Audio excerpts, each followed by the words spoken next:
নমস্কার বন্ধুরা। ক্লাসের একদম শুরুতেই আমি সবসময় বলি তোমরা কেমন আছো, কিন্তু আজকের দিনে দাঁড়িয়ে হয়তো আমরা অতটা ভালো নেই। আমাদের চারিপাশে যে মর্মান্তিক ঘটনা ঘটছে এবং যা আমরা দেখছি বা শুনছি সেটাকে কেন্দ্র করে হয়তো আমরা কেউই ভালো নেই। তো আজকের সেরকম কিছু বিষয়বস্তু না।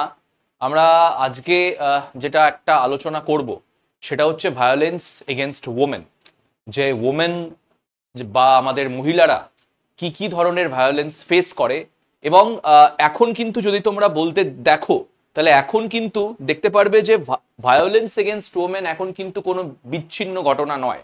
এটা কিন্তু আমার ডেটা বলছে না, এটা যদি তোমরা এনসিআরবি ডেটা দেখো তাহলে ভারত সরকারের কিন্তু একটা ডেটা বলছে যে 4.5 লাখের বেশি কিন্তু এই ভায়োলেন্স এগেনস্ট ওমেন কিন্তু নথিভুক্ত হয়েছে, মানে এফআইআর হয়েছে। জাস্ট এটা কিন্তু এফআইআর এর জাস্ট তোমাদের একটা নাম্বার দেখালাম, প্রায় 4.5 লাখ। যদি তোমরা 2020 সালে দেখো তাহলে প্রায় 4 লাখের কাছাকাছি থেকে কিন্তু আরো যদি সেটা জাম্প করে মোটামুটি 1 লাখের কাছাকাছি কিন্তু গেছে। তাহলে প্রত্যেক বছর বছর কিন্তু আমরা দেখছি যে ওমেনের যে সেফটি বা ওমেন যে ইকুয়াল রাইট যেটা ওমেনের পাওয়ার দরকার রয়েছে, বা ওমেন যেটা নির্ভয়ে চাকরি করবে, পুরুষের সাথে পাল্লা দিয়ে চলবে, সেটা হয়তো তারা চলছেও, কিন্তু কোথাও না কোথাও তাদের যে সেফটি বা তাদের যে একদম সিকিওর ভাবে যে চাকরি করার বা সিকিওর ভাবে ঘুরে বেড়ানোর এই যে আলোচনাটা, সেটা কিন্তু কোথাও না কোথাও থমকে যাচ্ছে। তার কারণ এই ডেটা দেখেই হয়তো তোমরা স্তব্ধ হয়ে যাবে যে ভায়োলেন্স এগেনস্ট ওমেন কিন্তু এখন আর কোনো একটা ঘটনা না বা কোনো একটি নির্দিষ্ট ঘটনাকে কেন্দ্র করে না, সেখানে কিন্তু অনেক ঘটনা আমরা দেখতে পাচ্ছি এবং সেটা বছর বছর কিন্তু বাড়ছে, এটাও আমরা দেখতে পাচ্ছি। জাস্ট আরেকটা রিপোর্ট দেখা, এটা দেখলে হয়তো তোমরা আরো বেশি স্তব্ধ হয়ে যাবে। রিসেন্টলি এনসিআরবি, রিসেন্টলি না অনেক আগেই, অনেক বছর আগে এনসিআরবি একটা রিপোর্ট বার করেছিল এবং সেই ডেটাটা আজকাল সোশ্যাল মিডিয়াতেও কিন্তু অনেক ঘুরছে। সেটি কি? সেটি হচ্ছে এনসিআরবি 2019 সালে একটা রিপোর্ট ছিল। রিপোর্ট অনুযায়ী এনসিআরবি বলছে প্রত্যেক 16 মিনিটে কোনো না কোনো ভারতীয় মহিলা নয় রেপের ভিকটিম হচ্ছে, না হলে মলেস্টেশন, না হলে হ্যারাসমেন্ট। তাহলে এইটা যদি তোমরা দেখতে পারো তাহলে কিন্তু ডেটাটা ইন্ডিয়ার পক্ষে একটা সেফ অ্যান্ড সিকিউর কান্ট্রি, আমরা একটা নাকি ডেভেলপড নেশনের দিকে এগোচ্ছি। আমার মনে হয় না যে ডেভেলপড নেশনের এরকম একটা ক্রাইটেরিয়া থাকা উচিত বা এরকম একটা মাপদণ্ড থাকা উচিত। তো এটা তোমরা দেখতে পাচ্ছ যে ডেটাটা কিন্তু পার ইয়ার বাই ইয়ার কিন্তু বেড়েই চলেছে। যদি তোমরা ক্রাইম রেট এগেনস্ট ওমেন দেখো, ক্রাইম রেট এগেনস্ট ওমেন মানে শুধুমাত্র কিন্তু হ্যারাসমেন্ট বা শুধুমাত্র রেপ না, যদি তোমরা ডোমেস্টিক ভায়োলেন্স দেখো তাহলেও কিন্তু সেটা দেখতে পারবে যে সেটাও কিন্তু বছর বছর কিন্তু বাড়ছে। এবং এই আমরা আর্টিকেল 21-এর আজকাল অনেক কথা বলি, রাইট টু লাইফ এবং পার্সোনাল লিবার্টি। আর পার্সোনাল লিবার্টি ছেড়ে দাও, যে একটা মেয়ের যে একটা সেফ অ্যান্ড সিকিউরিটি বা একটা মেয়ের যে ন্যূনতম যে বেসিক যে রাইটস গুলো থাকে সেইগুলোই হয়তো তারা এনজয় করতে পারছে না। তো এই জন্য কিন্তু এই আসন্ন তোমরা দেখতে পারবে যে এই যে আরজিকর যে রেপ এবং মার্ডার যে কেসটা হয়েছে, সেখানে কিন্তু সুপ্রিম কোর্টও বলেছে যে এটা কিন্তু শুধুমাত্র একটা সেফটি ইস্যু নিয়ে হচ্ছে না, এটা কিন্তু পুরো একটা সিস্টেমেটিক ফেলিয়ার বলা যেতে পারে, যেখানে কিন্তু পুরোপুরি সিস্টেমটাই ভেঙে পড়েছে একটা ওমেনকে। এবং একজন অবশ্যই ডাক্তার, সেখানে যদি তার সেফটি নিরাপত্তা না থাকে তাহলে সাধারণ মানুষের নিরাপত্তা বা সেফটি কোথায় গিয়ে দাঁড়াবে। এবার তোমাদেরকে এই জিনিসটা একটুখানি তোমরা দেখো, সেটা হচ্ছে যে অনেক ধরনের কিন্তু ওমেন ভায়োলেন্সের কেস আমাদের কাছে আসছে। সেটা হচ্ছে রেপ এবং মলেস্টেশন, তোমরা বুঝতেই পারছো। সেটা 2012 সালে নির্ভয়া হোক না কেন, জম্মুতে কাথুয়া হোক না কেন, বা উন্নাও মামলা হোক না কেন, এবং রিসেন্টলি আমাদের আরজি করেই মামলা হোক না কেন, আমরা কিন্তু রেপ এবং মলেস্টেশনের মামলা কিন্তু প্রত্যেক দিনই পাচ্ছি। অ্যাসিড অ্যাটাক্সেরও মামলা কিন্তু আমাদের প্রায় শোনা যাচ্ছে যে অ্যাসিড অ্যাটাক্স হচ্ছে মহিলাদের ওপরে। ডোমেস্টিক ভায়োলেন্সের কেসও কিন্তু অনেক বাড়ছে। এনসিআরবি ডেটা অনুযায়ী তোমরা যদি দেখো, এই যে তোমাদের ডেটাটা দেখালাম, প্রায় 66.4% কিন্তু ওমেন ক্রাইম রেট, ওমেনের এগেনস্টে কিন্তু ক্রাইম বেড়ে গেছে, যেখানে বেশিরভাগ পার্সেন্টেজে কিন্তু ডোমেস্টিক ভায়োলেন্সকে কেন্দ্র করে। এবং তার সাথে সাথে কিন্তু ক্রুয়েলটি, ওমেনের সাথে সাথে অনেক রকম ক্রুয়েলটিও কিন্তু তাদের সাথে হয়। সেটা তো শুধুমাত্র প্রত্যক্ষ না, অনেক কিন্তু ক্রুয়েলটি হয় যেটা ইনডাইরেক্ট ওয়েতেও হয়, সেটা হয়তো আমরা বুঝতে পারি না। তো এর কারণটা কি? এটাই হচ্ছে আজকে আমাদের একটা মেন একটা আলোচনার জায়গা। কারণটা কি? কি ওমেনের সেফটি নিয়ে কি আমাদের কোনো হার্শ ল নেই? কি মানে রেপ, মোলেস্টেশন, সেক্সুয়াল হ্যারাসমেন্ট নিয়ে কি আমাদের আইনে কোথাও না কোথাও কোনো একটা ন্যারো বা কোনো একটা ফাঁক রয়েছে, নাকি এটা পুরোটাই একটা মেন্টালিটির ইস্যু, পুরোটাই একটা প্যাট্রিয়ার্কি বা পুরুষতান্ত্রিক সমাজের একটা মেন্টালিটির ইস্যু হয়ে দাঁড়াচ্ছে? তো সেটা কিন্তু আজকে আমরা দেখব। তো এই বিষয়টা আমরা একটুখানি লাস্টে ডিসকাস করি। আগে আমরা দেখে নিই যে সত্যি কি ওমেন রাইটসকে কেন্দ্র করে বা ওমেনকে প্রোটেকশন বা সেফটিকে কেন্দ্র করে কি কোনো হার্শ ল নেই যদি ওমেনের ওপরে ক্রাইম হয়? তাহলে একটুখানি তোমরা দেখে নাও যে আগে আমি জাস্ট ডিসকাস করে নিচ্ছি রেপকে নিয়ে। এই রেপ সাধারণত যখন ব্রিটিশ সরকার এটা নিয়ে আর কি ডিসকাশন করে বা আইন বানানোর প্রক্রিয়া শুরু করে, তখন কিন্তু তারা এই যে রেপ, এটা কিন্তু একটা ওমেন ক্রাইমের দিকে দেখতে গেলে কিন্তু বলে একটা রেয়ারেস্ট অফ রেয়ার ক্রাইম। সেই সময় ব্রিটিশ সরকার কোনো স্ট্রিক্ট পানিশমেন্ট ল না আনলেও তারা কিন্তু একটা অ্যাক্ট চালু করে, সেটা হচ্ছে এজ অফ কনসেন্ট অ্যাক্ট 1891, যেখানে তারা কিন্তু একটা বয়স নির্ধারণ করে যে সকল মেয়ে যাদের বয়স 10 থেকে 12 বছর, তারা 10 থেকে 12 বছর সেখানে কিন্তু এই জিনিসটি করা। তো আমরা যদি দেখি যে রেপ নিয়ে যদি আলোচনা হয় বা রেপের যদি লজের ক্ষেত্রে আমরা দেখি, তাহলে তোমরা এটা দেখতে পারবে যে যখন ব্রিটিশ সরকার অধীনে থাকে তখন কিন্তু ব্রিটিশ সরকার ক্রাইম এগেনস্ট ওমেনদের মধ্যে রেপের যে ইস্যু, এটাকে কিন্তু রেয়ারেস্ট অফ রেয়ার ক্রাইমের মধ্যে ধরে। হ্যাঁ, সেই সময় কোনো পানিশমেন্টে সেইভাবে ল না থাকলেও ব্রিটিশ সরকার একটি অ্যাক্ট আনে 1891, এটাকে কিন্তু বলা হচ্ছে এজ অফ কনসেন্ট অ্যাক্ট 1891। এখানে কোনো পানিশমেন্টের ধারা উল্লেখ না থাকলেও ব্রিটিশ সরকার বলে যে সেক্সুয়াল ইন্টারকোর্সের যে মিনিমাম এজ, সেটা ম্যারিড হোক আনম্যারিড হোক, সেটা হচ্ছে 10 থেকে 12 ইয়ার্স অবধি। কিন্তু এই ব্রিটিশ সরকারের অধীনে কিন্তু আমাদের কোনো ডিস্টিংগুইশ ল কিন্তু থাকে না। পরবর্তীকালেও যদি তোমরা দেখো তাহলে এই তিনটে যদি তোমরা কেস দেখো, এই তিনটে রেপ কেস নিয়ে কিন্তু বেসিক্যালি আমাদের যে আইনগুলো রয়েছে সেইগুলো কিন্তু অনেকটা পরিবর্তন হয়। তোমরা যদি এইখানে দেখতে চাও তাহলে হচ্ছে নির্ভয়া, কাথুয়া এবং উন্নাও অবশ্যই খুবই লজ্জাজনক এবং খুবই মানুষ হিসেবেও আর কি নিজেকে মানুষ বলতে এখন আমি জানি না যে কতটা আমরা নিজেকে মানুষ বলতে পারবো। তো যাই হোক, তো এই তিনটে কেস নিয়ে কিন্তু অনেক রকম চেঞ্জেস হয়। যেরকম প্রথম যে চেঞ্জটা আইনে করে সেটা হচ্ছে যে রেপ কি সেটাকে কিন্তু ডিফাইন করা হয়। তার কারণ কোনো ল যদি তোমাকে বাস্তবায়িত করতে হয়, সেই লটা কিসের উপরে ভিত্তি করে সেটাকে কিন্তু ডিফাইন করতে হয়। তো এইটা একটুখানি দেখে নাও, সেটা হচ্ছে ক্রিমিনাল ল অ্যাক্ট অফ 2019। সেখানে কি বলা হয়? সেখানে বলা হয় রেপ হচ্ছে একটা ফোর্সড সেক্সুয়াল ইন্টারকোর্স, যেখানে 18 বছর, তার মানে যারা মাইনার ওম্যান রয়েছে, সেটাও কিন্তু রেপ বলে গণ্য করা হবে, সেটা with or without her consent. যদি 18 বছরের বেশি, 18 বছরের ঊর্ধ্বে যদি কোনো মহিলা থাকে, তারা যদি কমিউনিকেট না করতে পারে বা তাদের যদি ইচ্ছের বিরুদ্ধে যদি তাদেরকে ফোর্স সেক্সুয়াল ইন্টারকোর্সে লিপ্ত করা হয়, তাহলেও কিন্তু এটা রেপের ডেফিনেশনের মধ্যে পড়ছে। তাছাড়াও এটাও একটুখানি দেখো যে যদি তার উইলের এগেনস্টে তাকে বাই ফোর্স যদি তাকে কোনো রকমের সেক্সুয়াল ইন্টারকোর্সে ইন্ডালজ করা হয়, সেটাও কিন্তু রেপের মধ্যে পড়ছে। বা তাকে মৃত্যু ভয় দেখিয়ে বা তাকে তার প্রাণের ভয় দেখিয়ে যদি কেউ সেক্সুয়াল ইন্টারকোর্সে ইন্ডালজ হয়, সেটাও কিন্তু রেপের মধ্যে পড়ছে। বা কোনো ধরনের ম্যানিপুলেশন বা কোনো ধরনের মিস ইন্টারপ্রেশনের কারণে যদি তাকে সেক্সুয়াল ইন্টারকোর্সে বাধ্য করা হয়, সেটাও কিন্তু রেপের মধ্যে পড়ছে। এটা কিন্তু ডিফাইন করছে ক্রিমিনাল ল অ্যাক্ট অফ 2013। পরবর্তীকালে আমরা এখানটা দেখতে পারবো যে নির্ভয়া মামলার পরে আমাদের যে রেপের যে পানিশমেন্ট রয়েছে বা রেপের যে লজ রয়েছে, সেখানেও কিন্তু অনেক কিছু চেঞ্জেস করা হয়। তোমরা এটা দেখে নাও একটু, ক্রিমিনাল ল অ্যাক্ট অফ 2013, সেখানে কিন্তু মিনিমাম সেন্টেন্স যে রেপের ডিসাইড করা হয় বা গণ্য করা হয়, সেটাকে কিন্তু 7 বছর থেকে বাড়িয়ে 10 বছর করে দেওয়া হয়।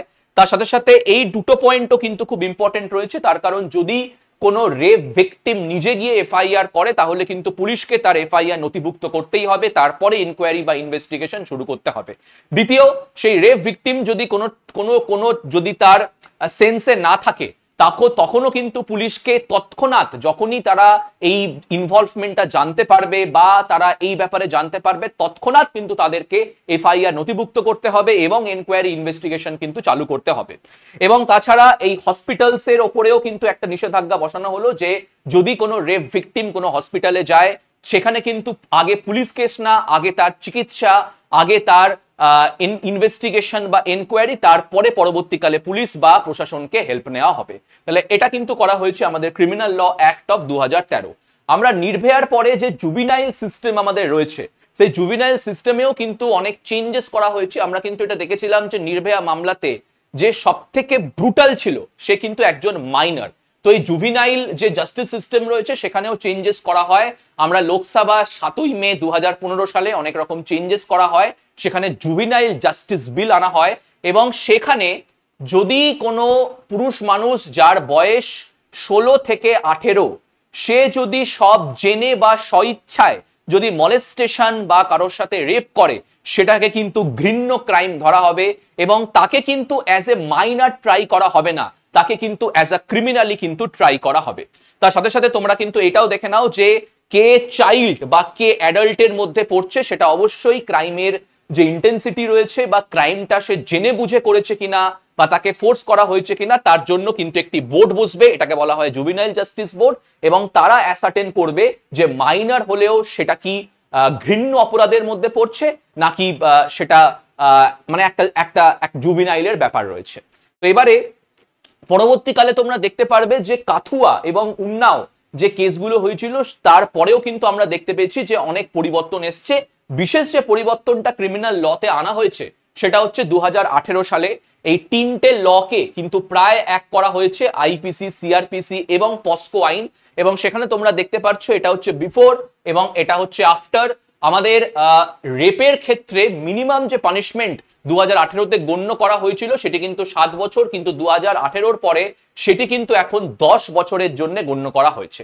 পরবর্তীকালে তোমরা মাইনরের ক্ষেত্রে দেখতে পারো আন্ডার 18, যে 18 সালে এটি কিন্তু ছিল 10 বছরের জন্য মিনিমাম, কিন্তু এখন এটি 2018-র পরে ফিক্স করা হয়েছে 20 বছর। গ্যাংরেপ অফ এ মাইনরের ক্ষেত্রে আগে যে পানিশমেন্ট মিনিমাম পানিশমেন্ট ছিল সেটা হচ্ছে 10 বছর, কিন্তু এখন নয় লাইফ ইমপ্রিজনমেন্ট না হলে কিন্তু ডেথ পেনাল্টি ঘোষণা করা হয়েছে। এবার যদি আমরা দেখি যে আমাদের বিএনএসএ যে নতুন যে আইন এসছে আমাদের ভারতীয় ন্যায় সংহিতা, এইখানেও কিন্তু রেপ, মলেস্টেশনের বা ক্রাইম এগেনস্ট ওমেনের ক্ষেত্রে কিন্তু কিছু চেঞ্জেস করা হয়েছে। তোমরা এই জিনিসটা একটুখানি ভালো করে দেখো, একটা নতুন চ্যাপ্টার কিন্তু আমরা অ্যাড করেছি, offences against women and child, sexual offence বা ক্রাইম এগেনস্ট ওমেন বা রেপ বা হ্যারাসমেন্টের যে কেসেসগুলো রয়েছে তার উপরে ভিত্তি করে এখানেও কিন্তু কিছু পরিবর্তন আমরা এনেছি। যেরকম গ্যাংরেপের ক্ষেত্রে মিনিমাম যে লাইফ ইমপ্রিজনমেন্ট সেটাকে কিন্তু 20 বছর গণ্য করা হয়েছে। মাইনরের ক্ষেত্রে কিন্তু নয় লাইফ ইমপ্রিজনমেন্ট করা হয়েছে মিনিমাম পানিশমেন্ট হিসেবে, নয়তো ডেথ পেনাল্টি, তাকে মৃত্যুদণ্ড দেওয়ার কিন্তু ঘোষণা করা হয়েছে।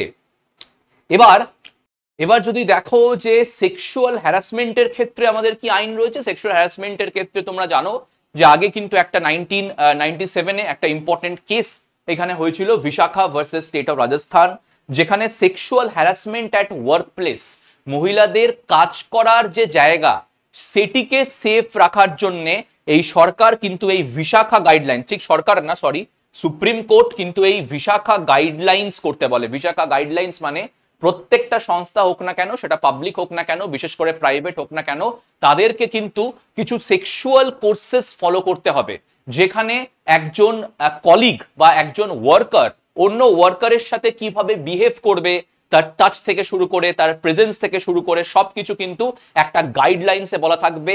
যে কোনো সংস্থা হোক না কেন তাদের কিন্তু এই পস্কো ল এর আন্ডারে এই গাইডলাইন্স গুলো ফলো করতে হবে। যদি কারোর এগেনস্টে সেক্সুয়াল হ্যারাসমেন্টের মামলা আসে সামনে, তাহলে প্রাইভেট অর্গানাইজেশনকে কিন্তু তখনই একটা ইন্টারনাল কমিটি গঠন করতে হবে। সেই ইন্টারনাল কমিটির মধ্যে একজন মহিলা থাকা কিন্তু বাধ্যতামূলক এবং খুব তাড়াতাড়ি এনকোয়ারি করে তারা কিন্তু ইন্টারনালি ডিসিশন নিতে পারে বা তারা ম্যাটারটাকে রেফার করতে পারে পুলিশের কাছে, এফআইআর করতে পারে এবং পুলিশ কিন্তু ম্যাটারটিকে এনকোয়ারি করতে পারে। তাহলে যে কোনো অর্গানাইজেশন হোক না কেন বা যে কোনো প্রাইভেট সংস্থা হোক না কেন, তাদের এই জিনিসগুলোকে ফলো করতে হবে। এটা কিন্তু সুপ্রিম কোর্টের অর্ডার থাকে under the Vishakha guidelines. Next, এই কেসের ভিত্তিতেই কিন্তু কোর্ট আরো অর্ডার দেয়। একটা ইম্পর্টেন্ট অর্ডার হলো এটা, সেটা হচ্ছে যে সেক্সুয়াল হ্যারাসমেন্ট অ্যাক্ট 2013 সালে কিন্তু পার্লামেন্টকে পাস করতে বলে। এর ভিত্তিতে যে কোনো সরকারি অফিসেও এই হ্যারাসমেন্ট রোখার জন্য কিন্তু এই যে ভিসাকা গাইডলাইন সেটা কিন্তু পাবলিক অফিসে বা সরকারি অফিসগুলো রয়েছে সেখানেও কিন্তু এই গাইডলাইন্স গুলোকে চালু করতে বলে। যদি এরকম কোনো অফেন্সের কেসেস আসে বা কি করে আমরা অফেন্সকে রোধ করব বা কি করে কমিটির দ্বারা ইনভেস্টিগেশন বা এনকোয়ারি হবে তারও কিন্তু ডিটেলস এই সেক্সুয়াল হ্যারাসমেন্ট অ্যাক্ট 2013 যেটা কিন্তু পার্লামেন্ট পাস করেছে এবং প্রাইভেট অর্গানাইজেশনের ক্ষেত্রে আগেই কিন্তু ভিসাকা গাইডলাইন্স ফলো করা বাধ্যতামূলক। এমনকি নতুন যদি তোমরা আইপিসির সেকশন দেখো তাহলে আইপিসির সেকশন 354 এ তোমরা দেখতে পারবে যে সেক্সুয়াল হ্যারাসমেন্টের ক্ষেত্রে কিন্তু মিনিমাম যে আমাদের পানিশমেন্ট রয়েছে সেটি কিন্তু 5 বছর 5 বছর রয়েছে। 1 বছর থেকে সেটি এক্সটেন্ড হতে পারে কিন্তু 5 বছর অবধি, মানে 1 বছর হচ্ছে মিনিমাম এবং সেটি এক্সটেন্ড হতে পারে ম্যাক্সিমাম আপ টু 5 ইয়ার্স। তাছাড়াও ওয়ার্ক প্লেসে কাজের জায়গায়ও কিন্তু সেক্সুয়াল হ্যারাসমেন্টের আমাদের অফেন্স রয়েছে। আইপিসি সেকশন 294 রয়েছে যেখানে কিন্তু মিনিমাম যে সাজা সেটা কিন্তু গণ্য করা হয়েছে 3 মাস, তার সাথে সাথে ক্ষতিপূরণও কিন্তু সঙ্গে সঙ্গে দিতে হতে পারে। এবার যদি আমরা ভারতীয় ন্যায় সংহিতা দেখি সেখানেও কিন্তু এই সেক্সুয়াল হ্যারাসমেন্টকে কভার করেছে।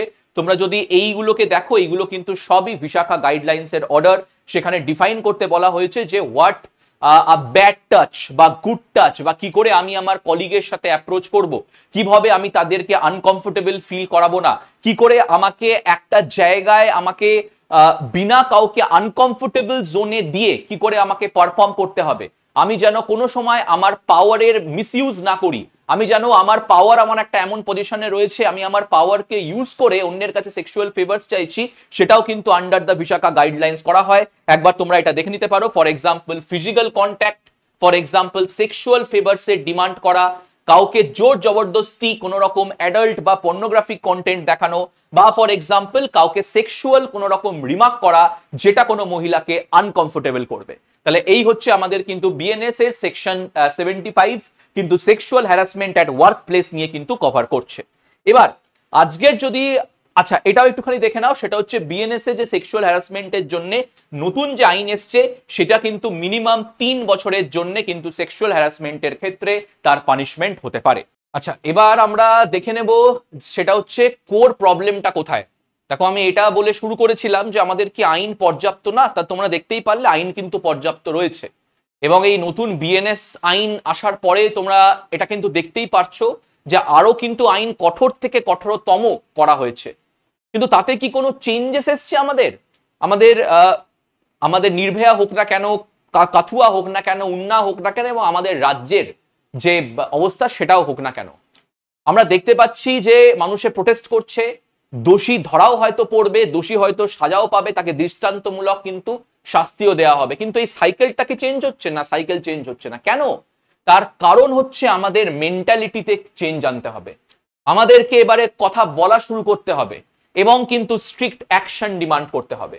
আজকে আমরা ডিমান্ড করছি যে কঠোরতম শাস্তি, আজকে আমরা ডিমান্ড করছি সিস্টেমেটিক ফেলিয়ারের ওপরে, কিন্তু এটা তো সবাইকে মানতে হবে যে যখন আমাদের চারিপাশে এই ছোট ছোট ঘটনা হচ্ছে তখন কি আমরা প্রতিবাদ করছি?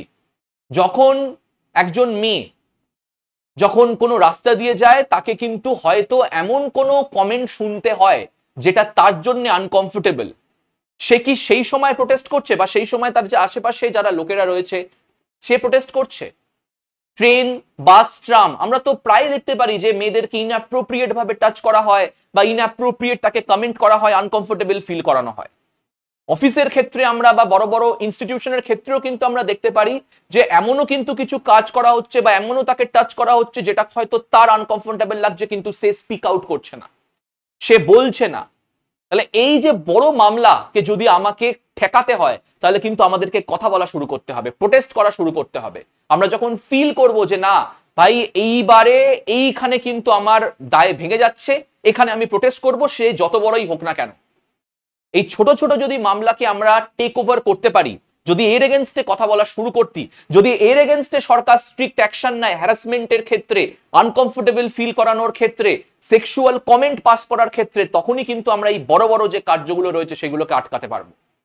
তাছাড়াও যদি তোমরা দেখো যে আমাদের কিন্তু প্রবলেমটা শুধুমাত্র লস বা শুধুমাত্র আমাদের মেন্টালিটিতে না, এখানে কিন্তু সরকারকে অনেক পদক্ষেপ নিতে হবে। ফর এক্সাম্পল এই যে সেক্স এডুকেশন ইন স্কুলে কিন্তু চালু করতে হবে, এছাড়া কিন্তু কোনো উপায় নেই। আমি কিছুদিন আগে একজনের ইন্টারভিউ দেখছিলাম, তো খুব ভালো একটা কথা বলেছে, এই যে ফর এক্সাম্পল এই পিরিয়ডস, তো আগে কি হতো, মানে আমার নিজের বাড়িতেই ফর এক্সাম্পল যে যে পিরিয়ডস হয়েছে, আজকে স্কুলে যাব না, শরীর খারাপ।